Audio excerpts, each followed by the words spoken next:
umakyat na nga sa 4 ang namatay sa gumuhong landfill sa Cebu. Nasa 30 naman ang patuloy na hinahanap. At live mula sa Cebu, nasa frontline ng balitang yan, si John Aroa ng News 5 Visayas. John, kumusta ba ang paghanap sa mga biktima?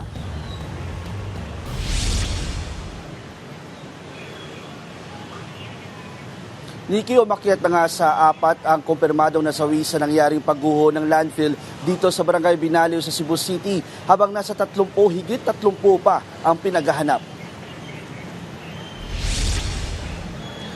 Ito ang aktual na retrieval operation ng mga tauhan ng BFP mula sa naipit na empleyado ng gumuhong waste facility matapos matabunan ng gabundok na basura sa Binaliw, Cebu City. Maingat nilang kinuha ang lalaki matapos madaganan ng mga bakal. Gumamit ng hydraulic cutter ang mga rescuer para makuha ang biktima. At maya-maya pa, nailigtas nila ang empleyado. May isa ring empleyado ang naipit mula sa malaking bakal.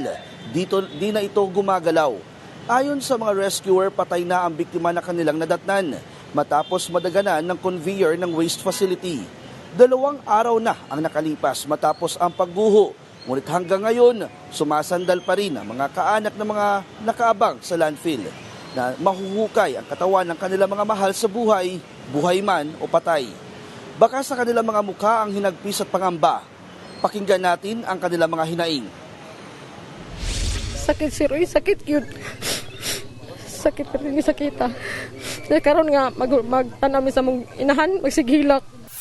Naipit binigyan ng oxygen at saka yung anong tawag doon, dextrose. Buhay pa. Nakapagsabi pa, naibigay pa sa kanyang anak yung bag, cellphone, naibigay pa. Pero pahirapan talaga ng itrigbal, pahirapan talaga kasi malaki yung nakadagan sa kanya. Hindi siya na nakuha tapos namatay na talaga siya doon.